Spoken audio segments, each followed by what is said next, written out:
Jaedong coming out strong. So we'll finish. This is daily, number 615, part 3, where we're learning how Jaedong is the betterest gamer of them all. It's my dog. So we've gotten the chance to see this beautiful, beautiful setup. I mean, just this exquisite concept of having so much larva saved up, 76 larva, the in case of emergency larva, that so many Zergs spam at the end of battles, that so many Zergs spam if they're under 200 supply, but that Jaedong properly identifies the big core struggle of Zerg. Mid-game versus late-game units, which one do I choose? He engages his army, or engages his opponent's army consistently to see what is up, and therefore can get to a juicy spot like this, where he has all them broodlords, all them late-game mixtures, and is not overcommitted, even in the midst of this battle. 11 corruptors, no flood of roaches to be seen. Plenty of roaches certainly could be made, and yet none are. Drones are made. And Jaedong chills again. May that be the buzz phrase for this daily. And Jaedong chills again. Okay, actually, holy shit, this guy has cojones of steel. What the hell? The metaphoric size of Jaedong's balls is astounding. I mean, that's just... it's like a milk sack. Like, I can't believe this. Like... what is this? Okay, let's just pause for a moment. This army is right next to this base, the critical linchpin in any Zerg's late game, 10 gas. Okay, what the fuck? Okay, what? Okay, and right here, he's like, well, yeah, I'm getting 11 corruptors. What's the big deal? I mean, to be able to identify this as non-threatening is insane. And right now, what does he do? What does he do? He just builds drones, and he's like, yeah, some infestors would help this army out. That's cool. Let's get some of those up. Let's hold that F button. Well, actually, let's just tap the F button. We don't want to hold it. I mean, we do have 59 larvae available with no panic in sight. That's fine. So we yet again encounter this huge struggle. Protoss army moving along to the top side. Very threatening. Much more threatening than it was when we had our Hydra tech up. We see now yet another advantage of Brood Lords over Swarm Hosts. People love to say that they are the same unit. They're not as the same as many Zerg players would like. Yeah, man, the Jaedong... now Jaedong, the big goal for Zerg is to control this little shrubbery here, and then this little shrubbery here. With those, we have our bottom left side of the map locked down. Now, we haven't seen the Warp Prism play come up. This is correct from Oz. You don't want to have a lot of Warp Prisms moving around the field if your opponent has way huge amounts of Hydralisks. It's just poor form. And all the interesting stuff that just went on, you'll be able to see none of it because I cleverly wasn't on Jaedong's vision. I know this because I've seen the game already, but for those of you who haven't, who are tuning in to learn things, I'm like, so sorry. This is a weird thing to throw out. 20 Zerglings, right? Why 20 Zerglings? Why get a bunch of Zerglings right now? They don't have great upgrades. They're 1-3. Notice that weapon speed, 0.59, he did research the adrenal glands because the dong is a boss. But the 20 Zerglings are our spotters. There was that vague word that I used earlier. Jaedong is getting a lot of opportunities to interact with his opponent's army, to see what is up. Here is the key interaction squad. It's going to begin moving out, so that way Jaedong has a nice picture of what's going on. Like, he's moving everything up here. Oh no, what about a big army moving along this side? Well, thanks to the investigation committee, we're seeing all threats eliminated. Nice. Look at that, just darted in, darted right back out. The investigation committee's doing a nice job. Oh, well, we got the Warp Prism up there, so we're going to deal with that, but the Broodlord Corruptor are not getting violently out of position. Actually, this is violently out of position, but they're not getting too out of position to where they cannot repair. I imagine that Jaedong probably would not have gone as far north if he had just one extra spotting unit.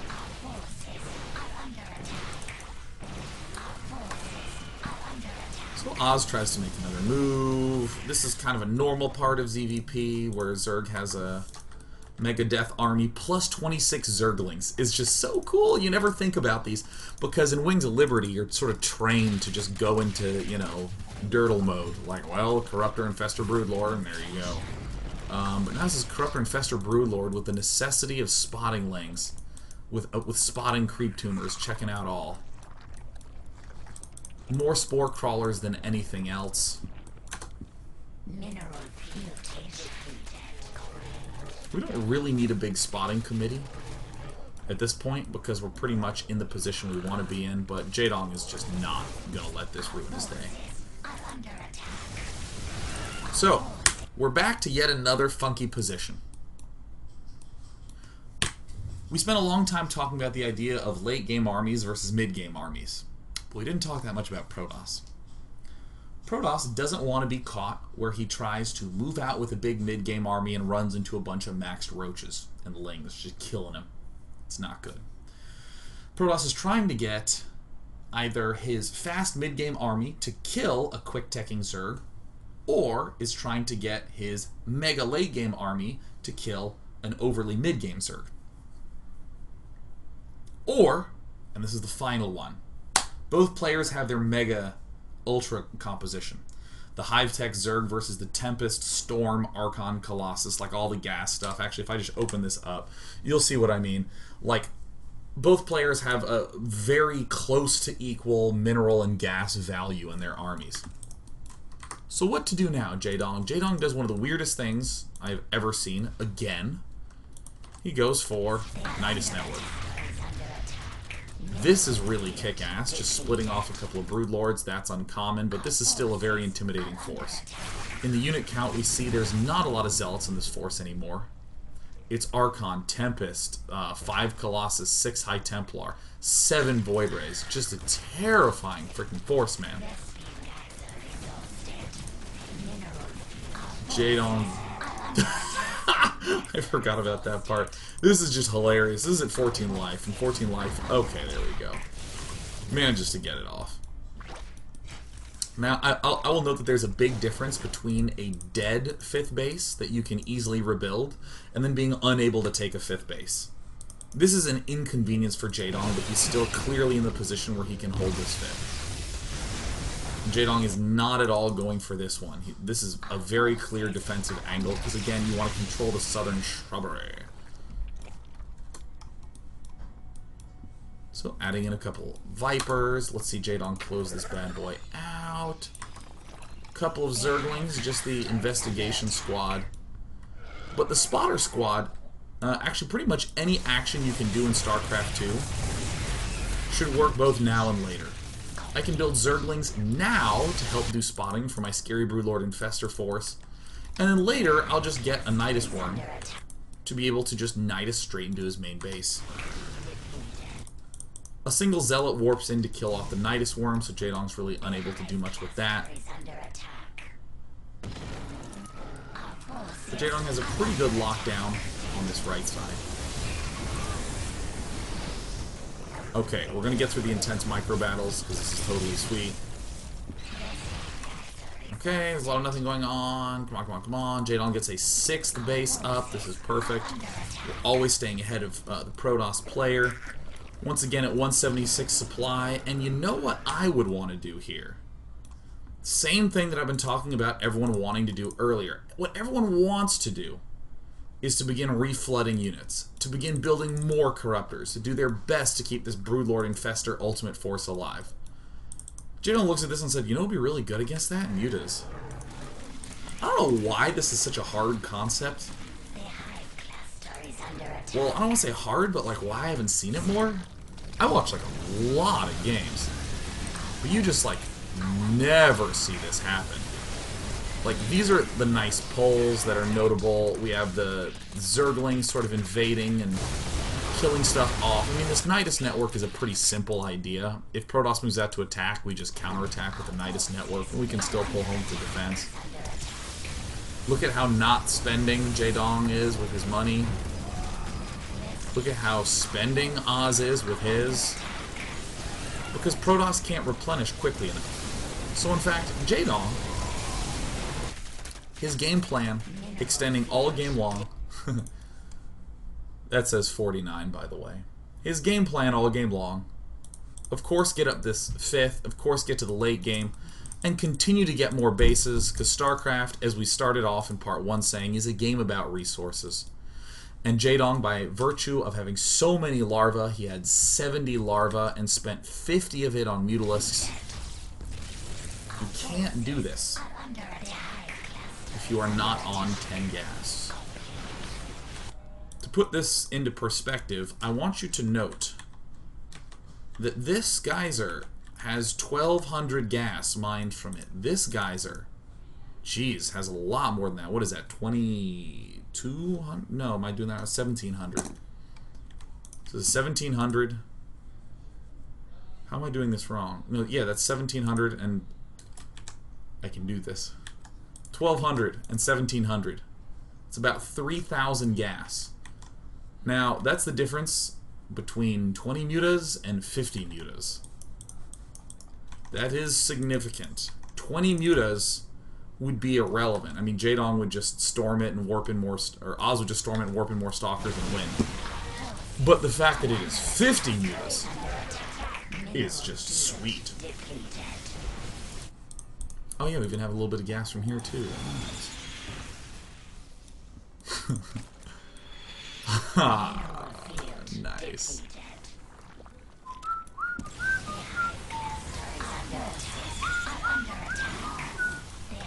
I'm gonna hit the H buttons, that way we can see all the healths.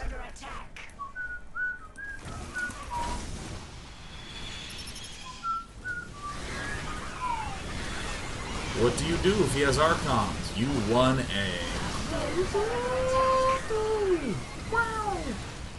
Now remember when we talked about the difference between 50 mutas and 20 mutas? Jaedong's been battered down to 22 mutalisks. If he did not have this 5th base up, he would have been unable to do that. So let's go ahead and do the ever so fast snip snap recap. God, that seeking's really nice in the replay. And yeah, there we go. I'm still gonna have these messages until I unpause and they fade away. So Jaedong does this very smart thing as he begins getting up to Hive Tech. He begins engaging, interacting lots and lots and lots and lots with his opponent's army to try to answer that question. Do I want to stay mid-game? Do I want to flood roaches for defense? Or do I want to continue teching all the way up?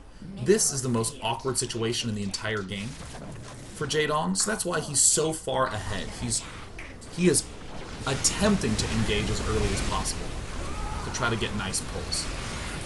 As the game continues on to this 22-minute mark, for instance, throughout this entire period, Jaedong has potentially had the, or actually I'll pull back to 20.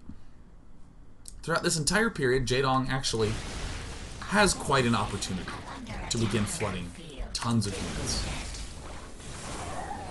But it elects not to. Holds back supply. Holds back supply. And in fact, after this big engagement that happens at 23 minutes, holy crap does Jaedong end up holding back that supply. Yeah, right here. Can easily begin reflooding with roaches, but no. Just holds, holds, rebuilds, with a big plan to keep this base alive and to soon enough take a 6th. How gorgeous, how lovely, how delightful. This is when the army value for Jaedong gets high. This is when we start to see the preliminary scout Zerglings making sure that this army doesn't get out of position. Because if this is out of position, then this base falls. Great spotting going on from Jaedong, from the dome. Seeking. Go, seek, seek. Yeah. Come on, seek. Yeah, there we go. Even though Jaedong loses this base, he still has a secured position, thanks to all this gas he has. And in the final stunning conclusion, now that Oz is in the ultra mega late game mode, oh yeah, right here. Right just after the 32-minute mark. When things are still looking quite good for Oz, Jaedong loses his whole army. He could have been replenishing this entire time with Corruptors, but he didn't do that. He just looked at what was there and said, oh yeah, mutas. And was able to make 50 thanks to the 3,000 additional gas that he's mined from the southern base. Really cool, this whole notion of leaving your money and larva up to be able to do these massive, massive swings. The saving of all that larva and the saving of the money is what permits Jaedong to get a swift army early and then take a 5th base. He has the swift army, the weak late game army, but the swift army now to secure the 5th base, and then just does this weird stop and stuttering to be able to keep that 5th base alive. And then soon enough get a 6th. Really cool. So, let's go ahead and take questions. If you ask your question once, that'll be perfect, because otherwise, nothing happens. I'm using a question-grabbing software, so if you just put it in once, it's good. So, I'll just take this question to re-emphasize. EMN Giant Gnome says, Day 9's army seems squishy. Hydra Infestor Viper. How does Jaedong keep Oz from just rolling over him with his heavy AoE army? It's actually not that heavy of an AoE army. Generally speaking, you don't go for Hydra Infestor Viper because it will die to... because over time, Protoss will have all the answers he needs. He'll have a lot of Storm, a lot of Colossus, and you'll just die. However, Jaedong was able to do that because of the timing of his army. I will completely agree that Hydra Infestor Viper kind of sucks the longer the game goes on. But this is what Jaedong's doing. He built up a lot of Hydras to deal with the initial force. In that engagement, all Oz really had that was going to screw up a bunch of Hydras. Let me see if I can get to the right spot. All he really had was some Colossus that could have been vipered in there. But this is what makes Jaedong's play clever, is that Jaedong... is it 20 minutes? Yeah, there we go. So let's go to it. Pause, damn you. Here we go. Let's go to everyone can. So we see that there's 6 Templar, there's 5 Colossus. Oz's army gets better and better versus this army as time goes on. So Jaedong, again, does not want to stay with this army. He's happy to do a couple of pulls, but as he loses supply, he doesn't stay at this army. That's what I mean by it's the timing of it. He gets this, but it's a temporary stepping stone. And the most important segment to this stepping stone is that Jaedong is leaving open money and supply, which was the big thing that just blew my mind. Alright.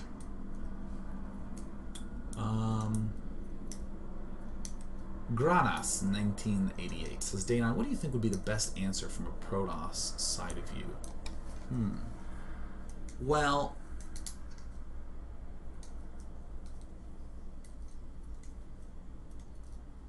I think probably it would be to just be more... I think this will... The reason I'm hesitating so much is that it's not just a, oh, well, you just build a blank, or it's not even a timing question. It's a concept. This is this whole new concept that we haven't really seen used hardly at all at this level of play, which is to not even be anywhere close to maxed, to have plenty of money and supply to build the right unit, and yet Jaedong's sitting still, not doing anything. That's a very, very abstract notion, so there's a ton of implications to this. I suppose, generally speaking, it would be that you should be attacking more as Protoss. I think that we might just see skews away from the composition that Oz is doing. Oz had a really slow composition, which was Void Ray into Colossus and to take a 4th. That's a very sort of slow, clunky composition that is getting less and less popular just because infestors are so good against it. So I don't know. I don't actually have a good answer just because I don't think there's a specific enough situation that I'm looking at right now. In this game, what do I think Oz could have done in this game? I think trying to split Zealots off less and trying to have more of them in the main army and just do big pushes at bases. Late game Zerg tends to be weaker against split up armies, but that doesn't mean that I don't want to say that. Late game armies tend to be better, or tend to suck against being shit. In late game, generally speaking, Zerg struggles with attacks going on all over the place. So Protosses just tend to autopilot and attack everywhere all over the place. I think it would be more of an identification, like, wow, this guy still has a lot of Hydra Viper Roach. I can just swarm in there with a whole bunch of Zealots and do a lot of work. Zealots are surprisingly good against Hydras if you have enough of them. And they permit you to be aggressive because you do tend to have just a lot of minerals hanging around as Protoss. So just being very aggressive in direct attacks, I think, could have helped them quite a bit there. I'm going to take just 2 more questions.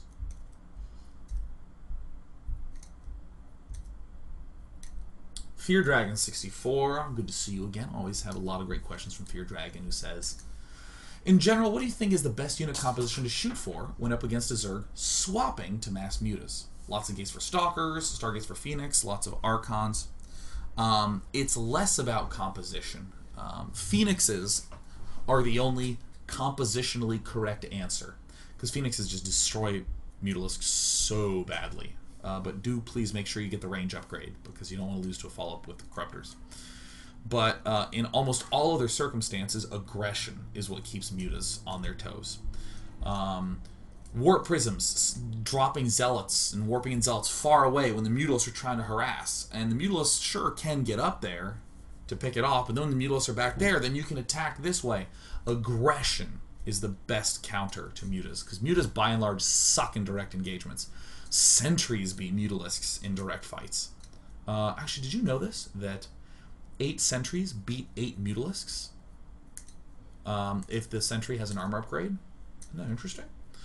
And the attack upgrade for Mutalisk doesn't have that much of a bearing, because you get 3 bonuses from the armor upgrade, because it goes 3 bounces from the mutas. But yes, 8 Mutalisk loses to 8 sentries. Sentries have an armor upgrade. So I mean, just attacking, just trying to cause the Mutalisk to engage you is the best answer.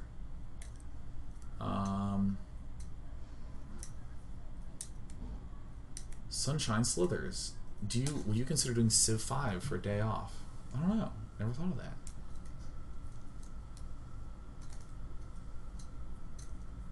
I might. I got to figure out a game for Friday. The following Friday is going to be Subscriber Day. I haven't done one of those in like 4 months. What's wrong with me? Not this Friday, but next Friday is going to be an all-day Subscribe-a-thon event. We're going to be doing mono battles. We're going to be playing arcade games. We are going to be playing 2v2v2v2s. Maybe just some crazy, like Star Striker is definitely going to happen. So I hope to see you for that. That will be on the 16th.